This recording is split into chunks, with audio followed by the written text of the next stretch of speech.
سرچینې وایي روسیا د ډیورنډ کرښې د څارنې او امنیت د ټینګښت لپاره د یوې 8000 کسیز ځانګړي ځواک په جوړولو کې په افغانستان کې د طالبانو له حکومت سره مرسته کوي. د سرچینو په وینا دغه قطاع د ډیورنډ کرښې د څار او امنیت د پیاوړتیا لپاره جوړیږي او ټاکل شوی چې د داعش خراسان ډلې د فعالیتونو پر وړاندې عملیات وکړي او افغانستان ته د دغه ډلې د غړو د ننوتلو مخه ونیسي. په کندهار او کابل کې دوه سرچینو افغانستان انټرنیشنل پښتو ته ویلي دي چې د پخوانیو طالب سرتیرو پوستې به پر خپل ځای پاتې وي، خو د سرحدي وضعیت په اړه وروستۍ پریکړې به د همدې نوي قطعې لخوا کیږي. درې ورځې وړاندې روسیې له طالبانو سره د پوځي او تخنیکي همکاریو یو تړون لاسلیک کړی و. دغه تړون له مخې روسیا به د طالبانو له حکومت سره پوځي او تخنیکي مرستې کوي او طالبان به منځنۍ اسیا ته د داعش خراسان له لوري د متوجه ګواښونو د مهارلو لپاره اقدامات کوي.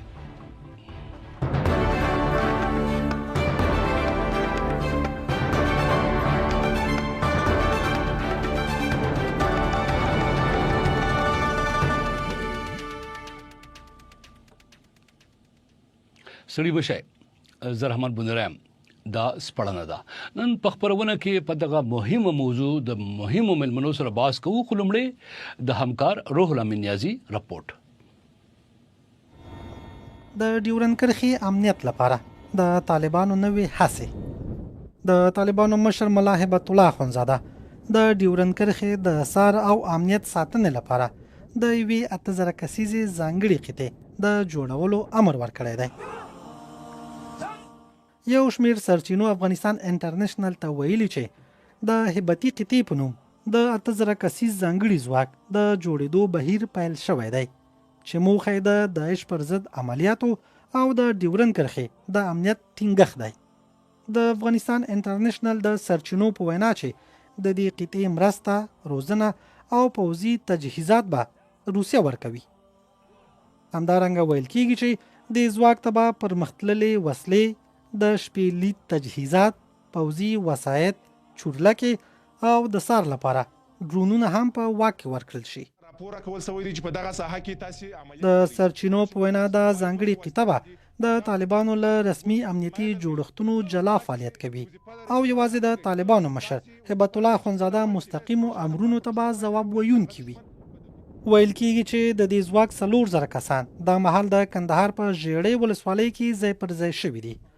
او د ثبت او تنظیم چارې روانې دي، په داسې حال کې چې 4000 نور کسان په کابل کې د تشکیل په پړاو کې دي. سرچینې زیاتوي چې د دې قطعې غړي به د نورو طالب ځواکونو په پرتله لوړ معاشونه او ځانګړي امتیازات ولري او روزنه به د سرحدي امنیت، قاچاق ضد عملیاتو او د پرمختللو پوځي ټکنالوژیو د کارونې پر برخو متمرکزه وي. روسیا په داسې حال کې د طالبانو د قطعې ملاتړ کوي چې 3 ورځې وړاندې روسیا او طالبانو د پوځي او تخنیکي همکاریو تړون کړی و. د دغه تړون له مخې روسیا به له طالبانو سره په پوځي او تخنیکي برخو کې همکاري کوي او طالبان به د منځنۍ اسیا پر وړاندې د داعش احتمالي ګواښونو د مخنیوي لپاره اقدامات کوي. روسیا په وروستیو کې د داعش خونړیو بریدونو شاهده وه. دا هیواد داعش د ځان او د سیمې هیوادونو لپاره جدي ګواښ ګڼي او په ځلونه په دې اړه جدي خبرداری ورکړی دی. له بلې خوا طالبانو هم تل ویلي چې داعش په پاکستان کې پټنځایونه او روزنځایونه لري او له هماغه ځایه خونړي بریدونه جوړوي، خو پاکستان بیا تل دا تورونه رد کړي دي. خو وبکتل شي چې آیا طالبان کولی شي پر ډیورنډ کرښه د نښتو، وسلوالو ډلو د تحرکاتو او تګ راتګ مخه ونیسي او کنه. روح الله نیازي، لندن. یو ور بیا سړي مشي د نن ورځې ملمانه را سره ملمانه کیږي پخوانی سېنیټر لیکوال دانشور او د چارو شنونکو افراسیاب خټک صاحب، غوث جان باز صاحب چې پخوانی افغان ډیپلوماټ او سفارتکار او د چارو شنونکو دی، او سمیر انګار صاحب چې د سیمه ییزو چارو شنونکو دی. درې وړو محترم ملمنو ته په پروګرام کې په خیر علي سړي مشي. خیر اوسئ، ستړي مشئ. ټولو ته سلام.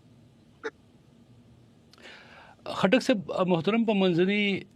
ختیځ کې د اور لمبې په سړېدو دی معلومیږي یعنی جنگ ختميږي د ایران او امریکا ترمنځ روغ وشوه او په منځنۍ اسیا کې نوې جنگ شروع کیږي دا اوس یو فکرمندي را پیدا شوې ده تاسو هم داسې ګمان کوئ چې د روس د طالبانو سره ځانګړي کومک نوې قطه جوړول په ډیورن کرخه باندې داغو پرځای کول او د داعش مخه نیول چې دي دا در اصل د مسکو د حفاظت لپاره دی او دا پسیمه کې په منطقه کې د یو نوې جنگ آغاز دی موږ په واقع تاسو څه فکر کوئ ډیره مننه تاسو ته د درنو ملمنو ته سلامونه احترامونه او تاسو لیدونکو او اوریدونکو ته احترامونه وړاندې کوم بیا داسې ارز کوم چې دا دوه معاهده چې وشوه یا دوه معامله چې وشوه او هغه پس جمهوریت نظام سقوط وکړو او طالبانو امارت بیا قدرت واغستو سیاسي قدرت واغستو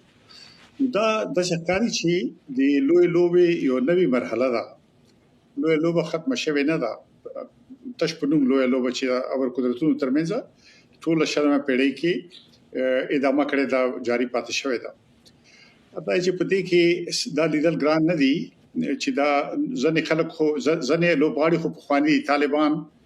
په خواني لوبغاړي دي له سبا څلور نوي کې جوړ شوی کندهار کې خو بیا پاکستان سره ډیر نږدې شول دغه څه کې تاسو ګورئ د القاعده او د ETIM او د ازبکستان اسلامي نوزاد د تاجکستان انصار الله دا ټول زړه لوبغاړي دي داعش نه به لوبغاړي دي چې 2014 کې را برسېر شو او شرقي میانه بیا دلته جنوبي اسیا مرکزی اسیا ته راغی نو تاسو ښکاری چې دی لوبه کې اوس د کې فوري توګه باندې داعش او TTP ډیر مهم دي TTP تاسو معلومه ده چې 2009 کې پاکستان کې جوړ شوی او پاکستان کې بیا د تقریبا د ازادي سیمې د ډیوران کرښې سره نږدې قبایلی سیمې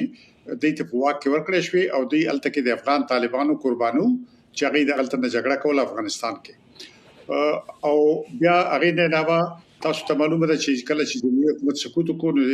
تقریبا 450 شاوخوا TTP غړي افغانستان د مختلفو بندیخانونو رایل شول او پاکستان حکومت هغه وخت وی چې دوی ته مونږه واپس لار ورکو او د لپاره یو پلان هم جوړ شو عمران خان هغه وخت لومړی وزیر عمران خان وی چې مونږه دولتي غونډه وکړه چې په کې جنرال باجوا جنرال فیض دفاع وزیر نور خارجه وزیر دیم ناسو او هغه کې دا تصمیم ونیول شو چې TTP برابرلو او دلته بیا مشتکو او هغه د لپاره 10 میلیارډ کالدار او د جام تخصیص شو دا د TTP دایښ دی هغه خو ډېر مدینه دلته راخاره شوی دی او لا یعنی جمهوریت حکومت وو چې دوی په افغانستان کې جګړه وکړه او په مشرقي افغانستان کې ډېر لوی جګړه وکړه مشرقي افغانستان کې جګړه کې دی الشوا چې دوی دلته کې پاکستان کې موجودو ځکه چې هغه کې دا ممکن نه ده چې تاسو شیدوارو کې ناسوي مومندو کې ناسوي او شان دلته اکمالات نوي وسله خوراک بشري کومک دا ټول خبرې وي نو د توان پاکستان کې وجود لري او د کې شک نشته او پاکستان هم د 13 یو کال کې تاسو خیال کړی وي ډیر کسان اونې ول د داعش رهبران او هغه امریکای ته ورکړه اني هغه څه لکه چې دی یو سپتمبر نورسو القاعده غړي به امریکای ته ورکول نو داسې معلومیږي چې نوې صفبندي شوه ده نو روس او چین هم تبن د لوبې ته متوجي دي پامه دي هغه سره تشويش دي ځکه چې هغه پويږي چې بل اخره د ټوله خبره هغه ته روانه ده لکه څنګه چې پاکستان نه صادره شو د افغانستان ته افغانستان نه به صادريږي تاجکستان ته نو دا یو سلسله هغه خو یقینا ابر قدرتونه دي هغه هم خپل امکانات او کیسې لري ها یعنی د باندې بز ځنی نور باسم کول غواړم زما پښتنه چې د هغه باندې زما تمرکز دی خټک سے بیا د راتاویګم خو غوث جان باز صاحب چې په دغه منطقه کې د سفارتکار لوړودو سفارتکار یو ډیر وګد مهاله تجربه لري محترم جان باز صاحب د روس خپل مفادات په افغانستان کې ځکه طالبانو ته ورنږدې شوی دی کنه د طالبانو سره تخنیکی او پوځي کومک ځکه کوي چې د روس سره غم وسوم غمل دی چې غرب یو واره بیا دغه سیمې او منطقې د لارې د مسکو لپاره د خطر زنګ وهلی شي لہذا لا د مخه دی ورته خپل مورچا سنبالو ساتي یعنی روس ولې داسې کوي علت د خپل مفادات کنه د غرب څخه یاره یو ځل بیا سلام او احترام ټول عزیزانو ته تاسو ته بالکل دقیقاً همدغه دوه تحلیل چې تاسو وکړل ښاغلی بونیری دا سم دي زما په نظر او دا ډېر په ځای دي بلا شکه چې د روسیې فدراسیون خپلو مفاداتو پسې ګرځي یو او بلا شکه هم چې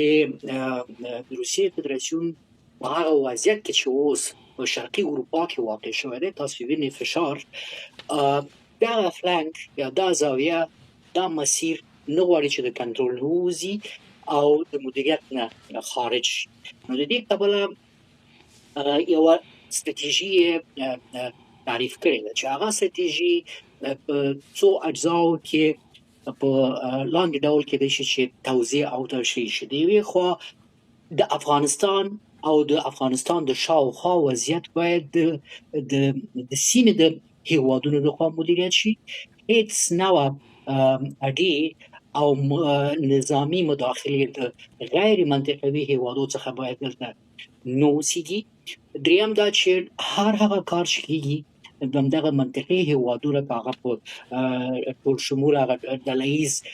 قرارداد کې امنیتي دي که په شانهای کې دي دا هیوادونه باید ورته سمون او هماهنګي ورکړي او دې ته ډېر پام کوي هغه ستراتیژي د روسیې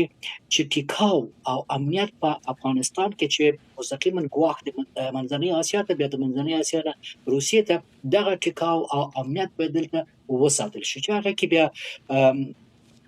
البته د قاچاق مسله هم راځي د تروریزم سره د داعش سره او نورو دغسې ناخوالو سره مبارزه ده درې نورې ټکي چې غواړم تاسو راپریاد کړم چې په دې یوه نیمه میاشت کې وشول هغه اوله موضوع د روسیې د فدراسیون د استخباراتو فدرالي رئیس الکساندر بورتنیکوف وویل چې داعش او ځینې نور ګواښونه دي چې د افغانستان او د افغانستان د شاوخوا هیوادو څخه موږ ته هم افغانستان ته او هم منطقې ته او بالاخره موږ ته مواجه چې د ځینو هیوادونو غربي هیوادونو نومونه یې واخیستل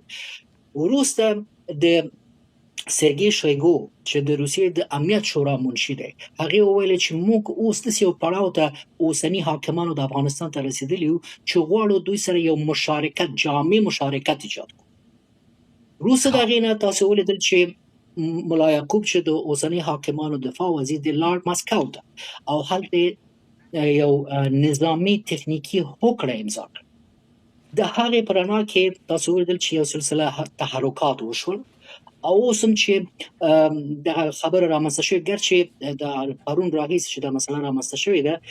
زه لټوم د روسیې مختلفې منابع رسمي غیر رسمي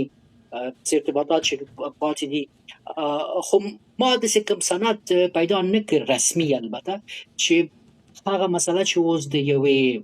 قطعې چې هغه په اصل کې که 8000 کس اوسېږي دا نه یوه قطعه نه ده ښاغلی بونیری دا هغه زموږ د اردو د مسلحو پوځ په نوم دا یو فرقه ده چې د هغې په تشکیل کې باید استخبارات اوسېږي څو غونډونه اوسېږي څوک لوای اوسېږي کشفي جزوتامونه اوسېږي لوژستیک اوسېږي بر ترتیب یعنې د دې کوم البته چې کوم سرچینې چې ستاسو محترمې خپرونې ته دا معلومات درکړی هغه زه د شک نه راوړم البته چې هغه به معتبرې سرچینې اوسېږي خو د روسیې سرچینو امنیتي او رسمي دغه تایید کړې نه ده تر اوسه خو د دې امکان هم شته ځکه چې شته جان باسم زه په لګ نور باسم کوم او تاسو خبره تاسو څنګه وای وو د تیزر اعظم تاسو ته پښتون لرم د انګار سم نه تاسو طرف اعظم خو تاسو کوم جملې ویلې نو وو د روس سرچینې نتای دی بشک البته د دې قطعه ځانګړتیا چې دا هغه ډېری پښتون راپور ته کوي یو نوې قطعه جوړېدل ذمہواری د داعش مخنیول پډیورن کرخه باندې مخنیول پډیورن په خوانې پوسټي په پزیوي په خواني ځواکونو پزیوي د دې بیا بدل دا یو ډیر سوالونه دي او زمونږ سرچینو چې کوم تایید کړي دي موږ ته نو هغه پکلک سره دا وایي چې و روس په ځانګړې توګه دا خبره کړې ده او د دې اظهار مولا یعقوب مجاهد د مسکو نه دریونه وړاندې چې کله هوایي ډګر باندې کوشش نو کړی و چې اوس به په افغانستان د حمله جرأت څوک نه کوي. زه بیا هم درته راګرځم محترم جان باسم انګار صاحب ستاسې په اند باندې د دې ځانګړې قطعې جوړولو مخه دا د افغانستان حفاظت ته کنه دا اټکل چکیږي دا در اصل د روس لپاره د روس د حفاظت لپاره په ډیورنډ کرخه باندې به افغان طالبان اوس د روس د خوندي ساتلو جنگ کوي. تاسو څنګه ارزوي دا پوښتنه؟ بسم الله الرحمن الرحیم. جناب بنیرای صاحب، تاسو ته خطک صاحب ته جان باستا صاحب ته او د انټرنیشنل ټول لیدونکو ته السلام علیکم ورحمت الله. ګوره کدی موضوع ته شننه وکړو، اول حقوقي بود تراشو یو هیواد بل هیواد سره مشروع حق لري چې نظامی، امنیتی، فنی او تخنیکی هوکړه وکړي. دا د نړیوالو اړیکو یو مشروع برخه ده. خو مهم شی پکې دا ده چې د بل هیواد په طرف واقع نشي یا هم بل هیواد ته ګواښ جوړ نشي. استاسو پوښتنې ته راځم جناب بنیرای صاحب، هغه ځواب دادی چې تر اوسه پورې کومه رسمي سرچینه تایید کړې نه ده چې دا قطعه جوړیږي، نه هم د افغانستان لخوا نه هم د روسیې لخوا. تاسو وګورئ، سرچ وکړئ، یوازې استاسو تلویزیون دا راپور خبره کړې ده. کېدای شي په نږدې وختونو کې قطعات ډېر جوړیږي ځکه چې د افغانستان اوسنی اسلامي اردو او پولیس نوې ده او ځانګړي قطعات هم نوې ده. که موږ وګورو همدا اوس موږ په درې بخش کې عملا فعال یاستو. یو همدا د دفاع وزارت قطعات دي چې هغه قلوردوګان دي، نور خاص قواوی دي، او همداسې بل چې پولیس د هغه د نظم عامه مسؤلیت لري، او دریم د استخباراتو قطعات دي چې هغوی ځانګړي ځواکونه دي، او د هغوی پرته د دې پرته نور قطعات دي، مثلا همدا بدري قطعات دي. زه فکر کوم زما ملما زمنګ نه شاید لړا شو لیکه خطا شو او چې څنګه بیا راخاره شي موږ ته زما تکنیک همکاران وای زه ور سره خبره کوم تر هغه پورې زه انګار صاحب ما پختره کوله خو انګار صاحب خلاړ خو بیا سی وایم چې و انګار صاحب تاسو سم وای چې رسمي او تایید نه دی شوی، خو حقیقت دا چې په افغانستان کې خوځه پورې د القاعده د وجل شوی مشر ایمن الظواهری چې د خلیفہ سراج الدین حقانی سے پاستوګنځي کې امریکایانو وجلو داغه هم رسمي تایید طالبان نه کوي. طالبانو په کابل کې چې کلا پاکستان برید وکړ او د ور لمبي خطه نو داغه درې ورځې پورې تایید نه کوبل کې خبريالانو ته موږ ته کنسل کول چې تاسو دروغ وای دا خو د آیل ټینکر نه د ور شغلې پورته کیږي او طالبان دغه شانته د یو شپه نور خبروم تایید نه کوي. بهرحال منګه دا نه وایي چې د تایید وکي خبر شته ده او پختري به پکو تاسو څنګه بیا راشه زب مقدر کوم. خټک صاحب ترسو پورې انګار صاحب راضي محترم د په غرب او پاکستان باندې په دې وخت کې شک کول چې دوی داعش سپورټ کوي د پروکسی په توګه باندې او له پاکستان به د منځني ختیځ ته او څنګه بیا تر ماسکو پورې رسي یو د جنجال جوړي ځکه مسکو طالبان لومبه د خپل عدالتونو د لارې تر هغرو د نوملړ لري کړل بیا رسمیت باندې ومنل او څنګه چې اوس محترم جان باسه مفرمایل چاغو په ډیرو ځینو کې شراکت یا مشترکه کسی چې دي د تر هغري خلاف اراده لري. واقعي غرب او پاکستان داسې فکر کوي تاسو دا یو اټکل سم دی یا وسوسه سم دی چې داسې کې دې شي په دې سیمه کې چې هغه د نوي پروکسیز جوړولو د لارې خپل مفادات تر سره کوي کنه. خټک صاحب تاسو په اند شک بل شان دی ارزای چې موږ خو دولتونو سره د تماس کې د اطلاعات نه لرو چې غي فرض کومه وایي چې فلان کې تاریخ باندې یا فلان کې نیټه باندې شوی، خو د سیاسي شنونکو په توګه چې موږ د سیمه لیدل دا او دا حوادث په تعقیب کړی دي ور 500 کالو کې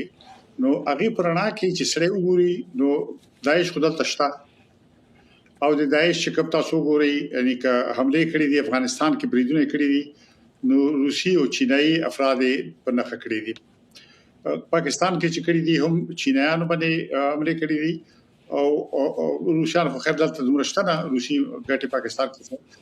بهرحال په چینایانو باندې حمله کړې دي او بیا ولکه چې ما ارزو کو په پاکستان کې کمی سیمه چې ډیوران کې سره نږدې دي کې داعش ته موجود گئی اطلاعات مقامی خلک هم وایي ځینې مطبوعاتو کې محلي مطبوعاتو کې راځي قبایلو نه چې کوم خلک راوځي هغه هم دا وایي نو شته دي فعال دي نو دا څه فعالیت هغه سي یعنی چې دغه کړوړې دي سیاسي کړوړې دي کارونه دي سره دین اندازه لګي چې دوی څه غواړي بل خبردار چې افغانستان نه چاپیره جنگ چې د ایران غو د جنگ نه دی د جنگ زیات ورتواله چې دی هغه چې کوم په یوکرين کې جنگ دی هغه سره زیات ورته دی هغه سره زیات مشابه دي مشابهت لري نو دا سې دي چې دا او دا خو نه هم نه دي 50 کال شو چې دا شوه دی اوله کې شوروي اتحاد چې کله افغانستان اشغال کړو د هغه په ضد باندې دوی چې افغانانو فعالیت کولو دی ورسره امرسته وکړه بیا هغه نورستو تاسو لیدل چې ترګری خلاف جنگ چې راغی هغه کې به تاسو لیدل چې دا سانا څنګه جوړ شو نو دا کیسه د یعنی استخباراتي لوبه چې دا قرار شوی نه ده یو وخت کې دلته چې کوم فابریکې وي مثلا چې طالبان جوړي یا نور سازمانونه جوړي پاکستان کې دا ټولي ختم شوی نه دي یعنی تاسو ګورئ فعال ډیر نه ښکاری خو مثلا لشکره طیبه خلمه زتل نه ده جيش محمد خلمه زتل نه ده انت تیر کالي عملو کې هندستان د هغه په دفترونو حمله وکړي مګر هغه موجود دي نو لہذا دا ټول لوبه چړې وګوري نو د ښکاری چې دی نه به پړاو دي او پړاو دا چې دیزل ته مخکې دا و چې یوازې روسیا وا اوس دیزل ته چین هم ورسره ځکه چې چین اقتصادي ابر قدرت ته او ورو چین چې دی هغه خپل اقتصادي توان او ځواک په سیاسي ځواک کې بدلی او ورو خپل نظامی یا فوجي ځواک هم راخاره کوي نو هغه د ابر قدرت سیالي تر امریکا سره سیال چې دویم هغه چین دی دا یو ډیر طبيعي خبره ده چې په یو ټیکه کې درې توري خو نه ځایږي کنه دا خو طبيعي خبره معلومه خبره ده چې د کې یعنی چین او روس خپلو کې مقابله اوس نه کوي په دې وخت نه کوي خو د امریکای سره خو دواړه مقابله خپل ځای باندې کوي کړه نو دې مقابله کې بیا سره چې وګوري نو دا خو د غرب لپاره خو ډیر اسانه ده ځکه چې هغه دلته کې فوجان نشته خلک مرینا یعنی هغه په دې جنگ کې ویني نه تويږي خو دا چې هغه لپاره امکانات دي چې دلته کې ډیر خلک داسې دي چې تربیه شوی خلک دي یعنی افراطیون دي وسلې خبر دي وسلې وسرشتم او په پویګم په تخنیک باندې جنگونه کړی دي او خصوصا دلته کې فرسایشي جنگ چې ورته فرسایشي جنگ یعنی انګریزي کې ورته وار اف اټریشن هغه دلته ډیر یعنی خاص جنگ د افغانستان کې ذکر شوی دی نو دې کې چې کم قوت رانوزي نو هغه ورو اټریشن کې ضعیف شي لکه چې شوروي اتحاد ضعیف شي لکه چې دویم ځل امریکای باندې دغه کانه وشو کې تاسو خیال کړو نو دا په دې لاس باندې افغانستان دغه سیو ځای دی چې پر قدرتونه پکې کې دي شي دا چې لومه ده هغه چې د امریکای د سلاکار چې د ملي مسؤلیت سلاکار برژنسکي چې ویلو چې دا لومه ده افغانستان ټریپ هغه چې دا ټریپ موږ لګولو اته هم کلونو کې چې شوروي اتحاد پکې گیر کو او گیر کړو او جوړ کړو او تاسو ګورئ چې هغه یعنی یو قسم ته سکوت برابر دا تسلسل د سوالونو چې روان دي په دې کې یو خاص مقصد ته برازو زه البته جانباز صاحب ته پوښتنه تیار کړې و خو د انګار صاحب جواب پنیمه کې پاتې شو زه غواړم انګار صاحب تاسو خپل جواب پوره کړئ تاسو لیک قطع شوی و غواړم چې کله مختصر راته وای نو د دوه مرحله کې به نوري پوښتنې لرم عرض مداد جناب بونلای صاحب چې افغانستان ځانګړي ځواکونه هم لري که هغه عمري قطع دي یا فاتح ځواک دي یا هم بدري ځواک دي منصوري ځواک دي یا هم نور کوم ځانګړي ځواکونه چې دي هغه ځانګړي ځواکونه دي او خاص بودیجه لري او البته قومنده هم واحده ده اوس چې که آیانا دا نوې قطع هم یا ځانګړي ځواک هم جوړیږي افغانستان دوه درې خاصیت لري او افغانان هم هغه خاصیت لري یو خو د افغانانو خاصیت دادی چې د چا غلامی نه مني او پراکسی ګروپ نه کیږي خصوصا د اسلامي امارت همدا مؤلفه ده او همدا کانسپت ده تاسو چې وویل چې دا روسیې له خوا تمویل کیږي یا هم روسیې له خوا دا پراکسی ګروپ کیږي کدا سیول خو بیا افغانستان یا همدا اسلامي امارت شل کال امریکا سره جهاد نکول مقابله نکول زموږ او تاسو په سلګونه زرګونه ځوانان خپل سرونه نظرانه کړ د وطن په خاطر اوس هم چې کوم قطعات جوړیږي اول ارزیابي کیږي چې څومره زموږ په درد کې دا واقعي اوس مهرباني ها زه یو بل پښتنه ته تاسو بیا راګرځم د طالبانو په مازی باندې کباس کو تیر وخت باندې ډېر وخت نه لګي خو بهرحال د طالبانو خپل تاریخ ته مختلفو وختونو کې پاتې شوی دی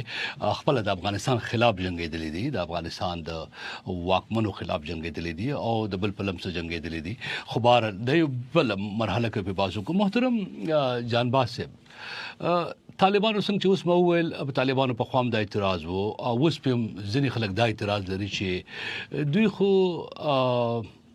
د ګوربچوف زامنو ته لاس ورکړ هغه ګوربچوف چې په افغانستان د افغانانو وینې بیوله او د دې پلرونو بورته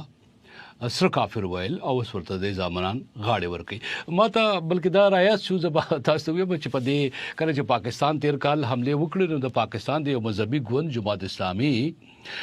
په خوانه مشر سراج الحق چې د دیر د خټک سی پیژني د په یو پارلیمان کې پاتې شوی دي نو هغه سره ما مرکه کول هغه ځکه مرکه کول چې کابل ته ورغلې وو او د پاکستان او طالبان ترمنځ د روغي کوشش وکاو نو ماته په یو ځای کې ویل هغه چې خبرې کوي هغه ځمکني مثالونه داسې ورکوي چې په ظاهره غوګونو باندې خلک یو سړی ته متاثر شي هغه مثال دارا کماته چې زه خپه په دې مبونری صاحب چې دا د ابدالي زامن چې دی دا د رنجیت سنگ زامنو سره یو ځکیږي دا د دې د شان سره نه خایي دا خیال دا چې بونیره په کاغه په خوانه وړکه بونیره نو ما ورته ویل چې وو دا خبره ممکنه د سمنوي خو تاسو خو د موضوع تم زامنو سره لاس ور کړی دي څوک چې مازیګر کې د سور غوخ خوري سره شرابس کې او سیګار لګي نو تاسو که د موضوع تم زامنو سره غاړه او سیدور کول شي نو کده احمد شاه ابدالي زامن د رنجکسین زامن سره وګړي په دې کې سبب جاته نو پښتنه دا کومه محترم جانباز صاحب تاسو نه چې د روس سره د طالب ورنږدې کېدل د افغانستان په مفادات کې وی او خپل ځواکونه سیوا کوي او طاقت ور کوي افغانستان ته ګټه راسي دا د انتقاد خبر دا د نیوکه خبر ده کنه د افغانستان د مفاداتو لپاره دغه د سیاسي تګلار تاسو سمګنه ګوري دلته څو خبرې دي خلک بونیری اول خو دا چې پاکستانی میډیا پرو پاکستانی ملیټریستي میډیا یعنی رښتیا سره چې همدونه کم پاتې دی چې هر رسوایی وکي بیا غوي چې دروغجن حافظم نه لري دوی رښتیا سره چې حافظم د لاس ورکړي ده دوی خپل چا سره دوستی کوي دوی مثلا د دوی صدر اعظم وایي چې ترامپ ته چې د فلسطینیانو اسرائیل سره یو ځای د فلسطینیانو قاتل دی چین چې هلته اسه ورځ په یو غورانو باندې لګولې ده هغه ته خو دوی جرأت هم نه کوي د دوی د ملایان او د دوی دغه جارچیان پروپاګاندا دوی خو هغه باندې انتقاد هم نه کوي بل دا چې تاسو د ګرباچوف نوم واخیسته ګرباچوف خو هغه کس چې تصمیم ونیو نوې سیاست رامنځته کړ تصمیم ونیو چې د افغانستان نه پاوز د شوروي اتحاد پاوز وکړي نو دا څنګه د ګرباچوف زامن دي کې د ګرباچوف زامن اوسې کې خدا خدای هغه خو تاسو چې د افغانستان نه خپل پوځیان وکړل زه محترم جانباز او بخای جانباز زما پښتنه دا و اصل چې ګوربچوف مشهور دی او د لینن او د زیات مشهور دی په سیمه کې بازه کول چې د زامنو په توګه یعنی طالبان د روس سره ما مراد ده د کابل د روس سره ګرځي او دا زما مقصد دا دی او بالکل اساس خو په نظر نه وکنه لرم هغه د دوی هغه نریټیوونه چې رامنځته کوي هغه استحصالوي تبلیغاتي پروپاګاندا بل دا چې افغانستان روس سره جنگ نه دی جهاد روس سره نه دی کړی جهاد شوروي اتحاد سره کړی درست شوروي اتحاد په 1991 کال کې رنګ شو ختم شو بیا که د جنگ څخه وسیږي خو مونږ درې جنگ ډیر خونړي جنگونه انګلیس سره کړی دي نو هغه سره به هم نن سبا تجارت نه کوو نور اقتصادي اړیکې به نه پالو حتی نظامی اړیکې به نه پالو زموږ یو عالم خلک په لندن کې انګلستان کې ژوند کوي په لاسهاو زره افغانان په انګلستان کې ژوند کوي څنګه یعنی دا څه منطق دی مونږ بیا اوس زه 2000 انتقاد لرم په د اوسنی حاکمیت هیڅ غړی نه یم اما زه د افغانستان په فکر کې یم زه د افغانستان یو بچی درست افغانستان حق لري چې هر هیواد سره د خپل منابعو په بنسټ اړیکې وساتي کدا شوروي اتحاد په خوانه کدا اوس د روسیې فدراسیون دی کدا انګلستان دی کدا امریکا ده حتی دغه پاکستان چې بلې ویلي چې زه د افغانستان دښمن یم، د دوی چارواکو د ارتیکولیټ کړي دي، نه یوازې حتی همدې پاکستان سره هم باید زموږ هیواد اړیکې ولري د متقابل احترام پر بنسټ. البته بل دا چې د دولتي اړیکو کې دایمي دښمن او دایمي دوست نشته، او په دې خو دې پاکستاني دغه خبره پاکستاني جارچان او پروپاګاندا دي په دې پوښي چې اوس حتی هغه طالبان هم چې دوی فکر کوي چې ډېر بې خبره دي، هغه هم په دې الفبا د سیاست اوس پوهیږي. نو دا بې معنا خبرې دي زما دا جانباز صاحب استاد سيزن دوستان با تا دعا کوي او دا به وي چې خدای دی وکي پروردگار دی وکي پیر بابا دی وکي جانباز صاحب دا خواهش هم سموخيږي او حقیقت وخیږي او هم دا سی وی چې طالب د افغانستان د زړه او د مفاداتو سوچ کې دار سکی مخه استاد خدمت عرض وکړي چې زه جانباز یو کوچنی قوس خبره تاسو یو که خو زب پښتنه واخلې بیا وسره شامل کې خپکه غینا او هغه دا چې د افغان طالبان په افغانستان کې د افغانستان د مفاداتو لپاره وسوم شک پکېږي چې د هر څه نه کوي، بلکې دا خو د روس د دفاع یو دیوال جوړیږي په ډیورنډ کرخه باندې او د روس جګړه د مسکو جګړه او د واشنگټن جګړه د افغانستان زړه ته راوړي لګیا دي. نو دا تړون چې دی د په دې سره قتل کیږي. تاسو فکر نه کوئ چې دا مشکل پاینده کې راپېخېدې شي کچري د روس د مفاداتو جګړه په ډیورنډ کیږي نو تاوان به افغانستان ته رسي؟ دا یو منطقي ارزونه ده چې تاسو وړاندې کړه بوجري سبسيدي کې یعنی کوم هغه نه ده، خو غواړم دا ووایم چې زه چې غږیږم ښاغلی بونیری د افغانستان د مفاداتو د تاریخي مفاداتو زه پوهیږم چې طالب اوسنی په افغانستان کې ډیر نه پاتې کیږي، په دغه ماهیت نه پاتې کیږي. افغانستان کې نظام تغییر خوري، دا اوسنی حاکمیت نه مسئول دی، نه مشروع دی، نه ملي دی. زه د افغانستان پر مفاداتو غږیږم. د افغانستان تاریخي دولت چې دلته دغه دولتونه اکثر نو خو زما دولت دلته شتون درلود. اوس خبره دا ده که چیرې دغه ستاسو ارزونه چې داسې یو ګواښ شتون لري بې له شکه چې بیا افغانستان یو ځل بیا د چا د لاس آله نشي، د چا په لاس ونه لمسول شي. یو وخت مارشال چې د امریکا د بهرنیو چارو وزیر شاه محمود خان لاړ اول ته خواهش وکړ چې موږ سره د تسلیحاتي همکاري وکړه، هغې کړه چې راشه سنتو کې داخل شه. ولی کوم شرایط دي د سنتو؟ ولی خپل بهرنی سیاست د پاکستان د عینکو څخه وګوره، هند سره اړیکې کمې کړه، یعنې قصه اوس هم تکرارېږي متاسفانه په یو بله بڼه. هماغه و چې زموږ اړیکې متحده ریجن امریکا سره کمې شوې او موږ په لوی لاس لاړو د شوروي اتحاد لمن ته ولوېدلو او تسلیحاتي اقتصادي اړیکې هم هغې سره زیاتې کړې. نو دا خطر اوسته دی چې بیا هم موږ د چا دپاره دیوال نشو، د چا دپاره ونه لمسول شو. خو یو شی دی، تر هغې چې په پاکستان کې ملکی حکومت رامنځته نشي، تر هغې چې په پاکستان کې جمهوریت رامنځته نشي، پاکستان د افغانستان دپاره خطر دی. تر هغې چې د پښتنو او د بلوڅو حقوق او ازادیګانې تامین شي، تر هغې چې هلته استخباراتي مدرسې د افغانستان په ضد د نورو منطقوي هیوادونو په ضد داعش روزل، نورې دهشت افغانې ډلې تربیه کول دوام ولري، افغانستان دغه جنجال کې گیر دی. پاکستان ډیر نفوذ لري داخل افغانستان کې، متاسفانه ډیر اجنټان لري په افغانستان کې چې دلته نارامیګانې، دلته تروریستي ګروپونه ایجادولی شي او هغه زما هیواد خرابولی شي. نو د ناچاري د مخې او دا چې پاکستان ماهیت تغییر نخوري، موږ متاسفانه چې د دې جنجال نه که وځو باید مشترکه وځو، او هغه تر څو چې هم په کابل کې او هم په اسلام آباد کې نظامونه دې ته زړه ښه نه کړي چې اوس باید تغییر وکړي، د جهان سره یو ځای اقتصادي تجارتي مسایلو ته پرمختګ ته زړه ښه نه کړي او دغه میلیتاریزم نه ووځي. تر هغې پورې به دغسې لوبې لکه چې خټک صاحب وویلې د لویې لوبې بل عنصر به دوام. مهرباني. جان باس په دغه خټک سبرای واخلم خټک نه خیر ده په دغه خټک سبرای واخلم ما ته یاد دي چې کله عمران خان په خوانه کرکټ ستوره په واک راغې نو خټک سب د اصطلاح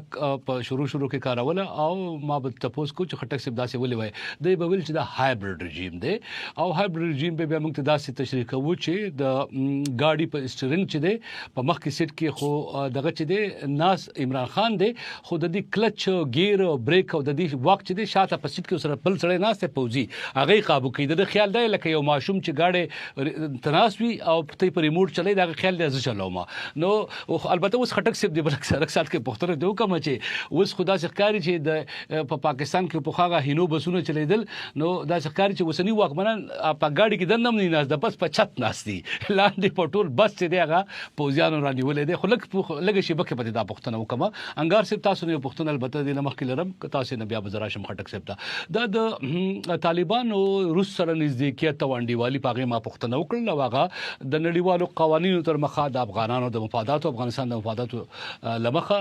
هغه ته باید اجازه وي ک دلی سره ملګرتیا کوي ک د نوې دلی سره کوي دا د واشنگټن سره هم داسې لیدل کېږي سلیوالتیا په طالبانو کې موږ په ولې شي څه قسمه خبرې اترې روانې دي د خلیلزاد صاحب د لارې یا ته طالبانو د واشنگټن سره مثال په توګه متقی صاحب په نوې دلی کې ویل چې موږ هر چا سره خبرې کولې شو مولا یعقوب صاحب خو په دریونه وړاندې ویل چې موږ خو د امریکای سره خبرو تیاری کوغواړي نو سداسې لیوالتیا لیدل کېږي تاسو فکر کوئ چې په نیکسټ سټپ یا قدم کې با د امریکا سره هم داسې کوم طالبان نزدېکیت ولري نیویا ټایم خو یو وخت کې سی آی ای ته مشوره ورکړې و د حقانی صاحب د مرکې کې پزانګړی توګه چې دومره باید سی آی ای د حقانی شبکې نه ونی یریږي څومره چې په واشنگټن کې یره موجود دی چې حقانی شبکه خو د واشنگټن دوست ده تاسو فکر کوئ دا دوستی کې دی شي ګوره دلته دوه درې خبره مطرح دي اوله خبره دا ده چې اسلامي امارت بار ویلې ده چې زموږ پالیسی چې ده هغه اقتصاد محور ده او متوازنه ده او فعاله به طرفی موږ لرو او غواړو چې هر هیواد سره که هغه روسیه راځي که اروپایان راځي که امریکایان راځي که حتی همدا ناتو بلاک او امریکا راځي هغوی سره بالمقابل موږ سیاست لوبو او بالاخره معامله کوو دا کوم نوې خبره نه ده او دویمه خبره دا ده چې پس له کال 2021 اگست میاشتې نه اسلامی امارت د افغانستان حاکم حکومت دی یعنی ټول واک او ځواک اسلامی امارت سره دی اوس چې هیوادونه راځي یا روسیه راځي یا همدا سیمایز نور هیوادونه که قزاقستان دی قرغیزستان دی هغوی راځي همداد لمخه چې اسلامی امارت د افغانستان یو عیني واقعیت د اسلامي امارت سره نه عیني واقعیت خو نه دی او بخانګر صاحب بخنه او بخیدی د کتاب خپل خبره پوره کوي خو عیني واقعیت بالکل نه دی واک او ځواک په زور نیولې دی زرګونو افغانانو خیال دار چې دا یو په زور راغله طاقت چې زیاتره افغانان خپل واکمنان او خپل مشروعیت او د عین لرویا خپل واکمنان نه مني او دا خلاف تحریکونه موجود دي البته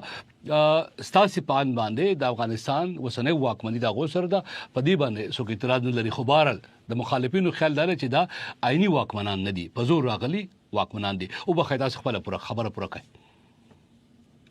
ګورې تاسو خبره درازم په افغانستان کې کوم نظام تاسو وای چې مشروع جمهوریت آیا مشروع هغه خود د ناتو په توپک راغلی وو الیکشن شوی وو انتخابات شوی وو ټاکنې شوی وي کمزوري وي نه انګار سے وو بخای نه کمزوري وو واکمنی او د بل چا په مرسته بو سره راغلی خو تمام افغانان د مذهبي او غیر مذهبي د هر تصور خلق د یو آئین کانسټیټیوشن لاندې اساسي قانون لاندې ناس وو کمزورتیاګانې لرلې وو او دغه کانسټیټیوشن او دغه اساسي قانون د لاندې بیا هغلی غنی ول چې طالبان د ټوپک کې دي را دي شي ټولنه کې برخوالي بهر هغه باس نه ورزو وو کمزورتیاوي لرل زه دغه دفاع نه کوم زه وایم چې وسنی ته طالبانو مخالفان د خپل آئینی واکمنان نه مني یوازې یو نقطه وا تاسو خپل خبره ک واشنگټن سره د روغ امکانات شته ما پښتنه داوا او بخای کدا به دې باندې جواب راک بالکل د اسلامی امارت خارجه پالیسی داسې ده چې په لومړی حلقه کې همدا سیمایز هیوادونه دي همدا هیوادونه چې په سیمه کې شتون لري غواړي هغوی سره اقتصادي سیاسي او همدا نور تعاملات ولري په دویمه سر کې په دویمه حلقه کې اسلامي هیوادونه دي چې اوایسي سازمان دي او 55 نه ډېر هیوادونه دي او په دریمه حلقه کې بیا هغه نور هیوادونه دي که هغه غربي هیوادونه دي که امریکا دي که ناتو دي. اوس اسلامي امارت هم هڅه کوي چې ټول هیوادونو سره یو شان بل مثل او تعریف شوی اړیکې ولري. اوس چې موږ روسیې سره کوم تخنیکی او فني تړون لاسلیک شو، همداسې موږ غواړو چې امریکا سره هم فني او تخنیکی تړونونه ولرو، اقتصادي تړونونه ولرو. امریکا خو زموږ دښمن نه دی، امریکا راغلی و په افغانستان کې اشغال تر سره کړی و، موږ هم هغوی باندې جهادونه وکړه او بل اخره هغه تاسو انګار سے بتا سي طالبان ته مشوره ورکوي چې امریکا ته او د امریکایانو ته د دښمن پر نظر نه ګوري بلکې دوستۍ پر نظر ورته ګوري، خپل دوستي ورسره جوړه کی په ځای د چې د دښمن پر نظر ورته ګوري. یعنی دا مشوره تاسو فکر کوي ورکوي طالبان ته پکار دي چې هغه دوستیو کی. افغانان چا سره دشمنی نه لري، اسلامي امارت چا سره دشمنی نه لري. که هر هیواد غوړي تعامل وکړي، که هغه ناتو وي که امریکایان وي که هر هیواد وي، د افغانستان دروازې خلاصې دي، راشي دي او قانون او اصول په مطابق موږ هغوی سره تړونونه کوو، که هغه اقتصادي دي که سیاسي دي که نظامی دي. تاسو ګورئ موږ 10 کال همدا شورویانو سره وجنګېدو، اوس خو روسیې دي، موږ روسیې سره تعاملات لرو، عملا تعاملات لرو. یا هم مثلا همداسې نور هیوادونه دي هغوی سره اکثرا تعاملات لرو. موږ دا کوم نوې خبرې نه ده. اوس افغانان هم په سیاست پوه شوي ده او هم په جګړه پوه شوي ده. اوس افغانان البته په سیاست محترم انګار صاحب افغانان خو 300 کالو نه تاریخ معلوم تاریخ ته چې په سیاست پوهیږي او په دغه سیمه منطقه کې دغه د اقتصاد ویژن شاید د هند وو نه د بل چا وو چې د افغانانو وو. ډېر مثالونه شته د تهذیب ویژن وو. البته حالات مجبور کړل چې په جنگونو کې اخته شو او دغه خپل د سیاست اقتصاد او علمي ویژن شاته پاتې شو او جنگونو طرف ته لاړل. البته زه نورې پوښتنې به لرم. خټک صاحب با سره وخت کم پاتې کیږي خو زه د یو ځای چې دی بیا مانن لګ جانواز سے حیران هم کړلم. خو بار له سیاسي مبصر په توګه او د سفارتکار په توګه دی یو ژور تصور وړاندې کوو چې افغانان پاکستان دښمن نه ګڼي، کچري ولسی واکمنی وي او د ولس د واکمنۍ د خواهشاتو مطابق په سیاله توګه باندې افغانانو سره چلن وشي، نو باید د کې مشکل نشته دی. یعنی داسې تصور په پاکستان کې دا وخت موجود دی. پاکستان کې د اوسنی طالبانو د واکمنۍ ته د دښمن په توګه کتل کیږي، هغه ته رژیم ویل کیږي او دا نوې چې کوم ځواک جوړیږي دا د ډیورن باندې دا د خطر په توګه تاسو فکر کوئ په آینده کې ګڼل کېدی شي کنه پاکستان وسوم دا د دښمنۍ تصور چې دا ارزي دی وقتی دی. خټک صاحب چې تاسو سوال ته جواب وایم، خو تاسو چې باس کولو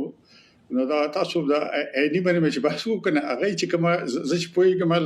کله چې غلط پوښم ما خپل خیال داسې دی. اصل کې تا اصطلاحګانو کې لږ فرق دی. افغانستان کې پښتو کې او دري کې دواړو کې عیني چې دی هغه عین سره عیني وي. ان چې موږ ورته په خطه پښتونخوا کې د اردو یو ټکی راغلی معروزي ورته وایو، عیني معروزي او تاسو عیني وي، عین تاسو اساسي قانون یادولو. نو لکه دا د کې فرق او ځکه خل تاسو د شیخ په بازو کو لکه غلط فهمي د ښکاري. دا خلا خټک صاحب نه او خدي وکړه خټک صاحب ډیر د خو وکړل زه یقینو کا دا اعتراف کوم چې موږ خو یو بل مثال بدر کما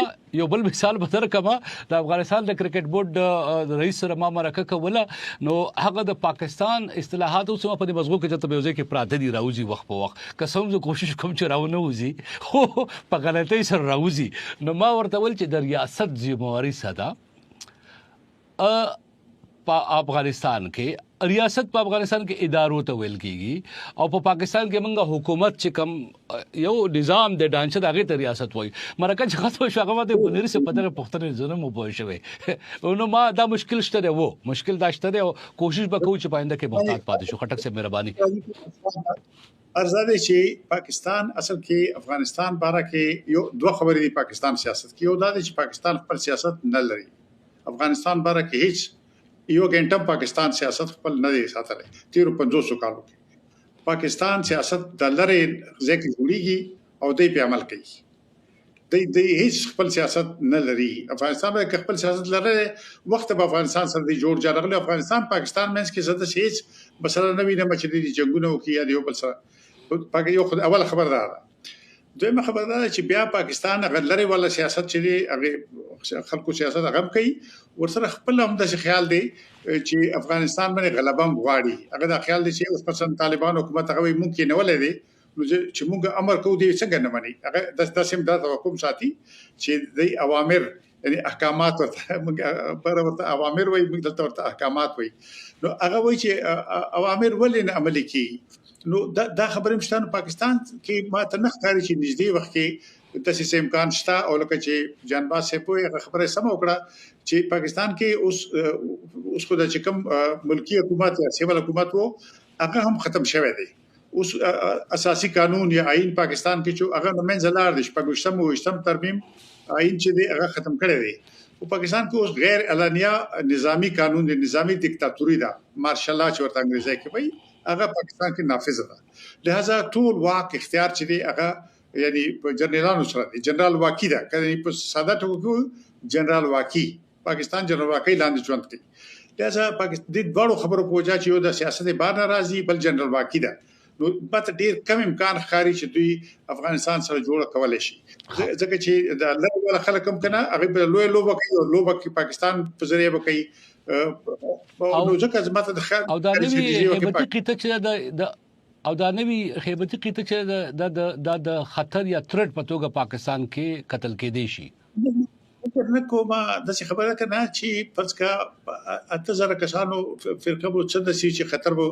لوی خطر په کې دا هو یعنی دلته کې چې کوم فوجونه دي مثلا لکونو فوجونو خبره کیږي او داسې خبره کیږي او به ټکنالوژي په کار دا ډیر افغانستان ته ډیر ضرورت دی. افغانستان کې خو ډیر اهمه خبره بداوي چې افغانان راټول شي هغه خپل بنچ کې چې کوم فاصله دي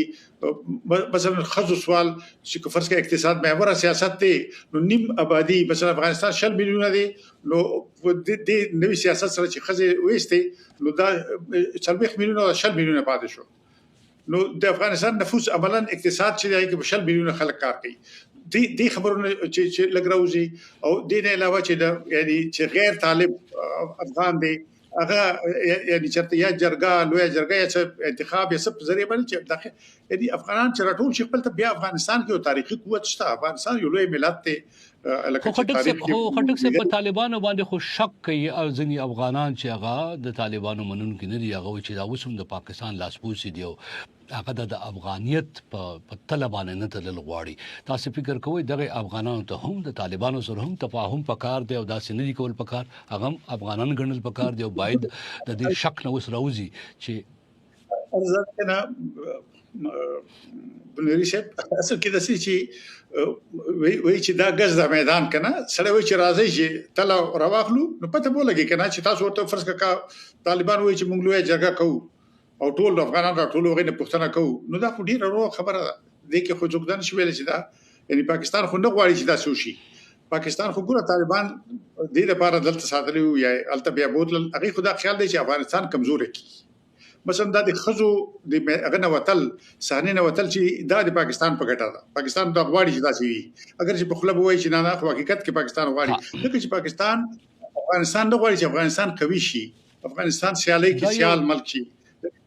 تاریخ لري پاکستان خو تاریخ لري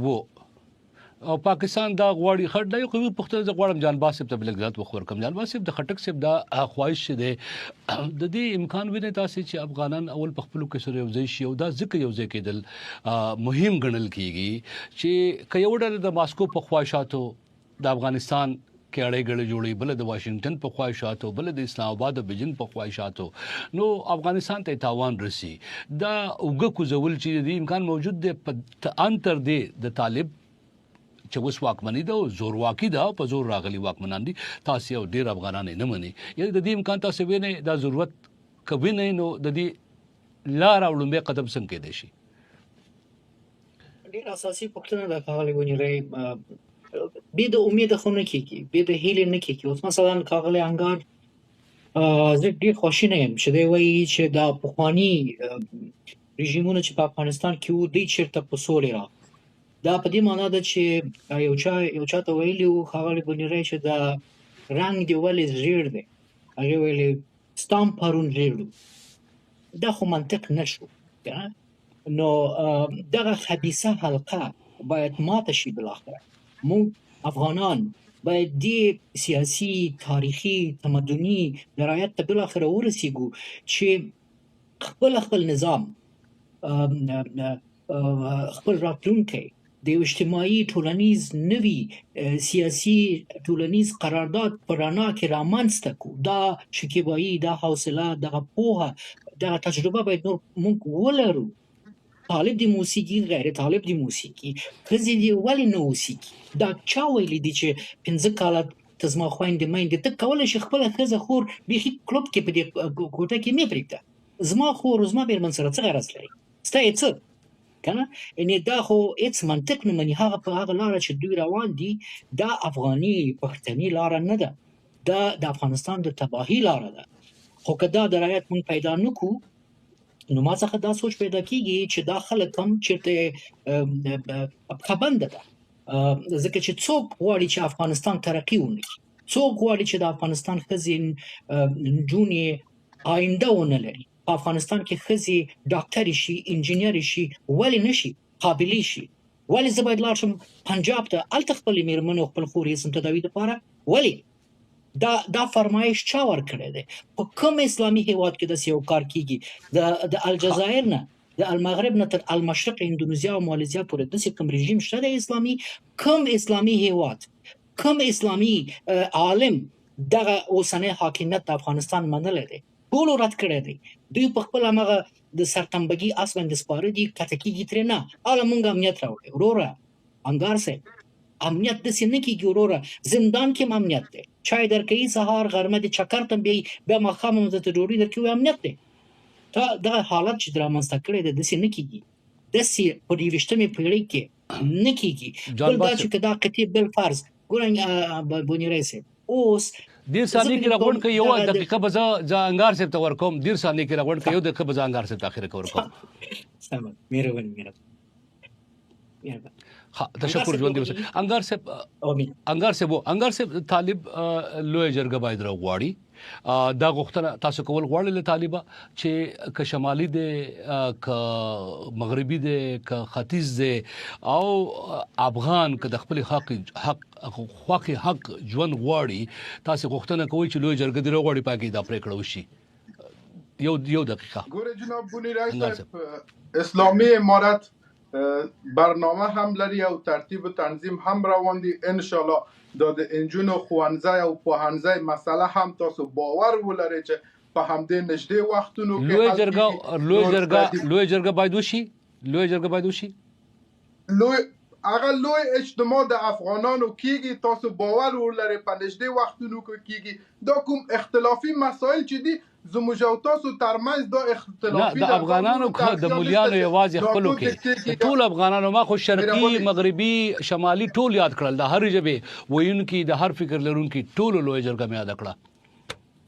هغه کوم کسان چې افغان دي هغه ته ټول بلنه ورکول کیږي چې راشي کابل ته، هلته بیا لوی جرګه دایریږي. تاسو باور ولرئ. او نور کوم یو دوه درې خال هغه اختلافي مسایل چې پاتې ده زموږ او تاسو داخلي مسایل ده، بیا هم تکراروم، د پوهنځي او ښوونځي مسله هم حل کیږي، لوی جرګه مسله هم حل کیږي، او همداسې یو دوه درې نور اختلافي ستونزې چې دي هغه باندې ترتیب و تنظیم کار روان دي او حل کیږي. او هغه افغانان چې خپل ضمیر خرڅوي، ډیره مننه.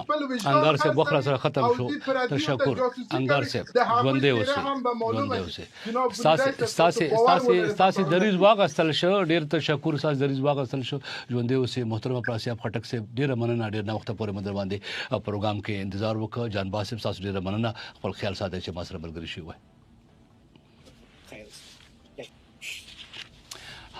داوا د نن ورځې سپړنه زه رحمان بونیری یم. تاسو کولی شئ چې د افغانستان انټرنیشنل نورې خپرونې په فیسبوک او یوټیوب وګورئ. په مخه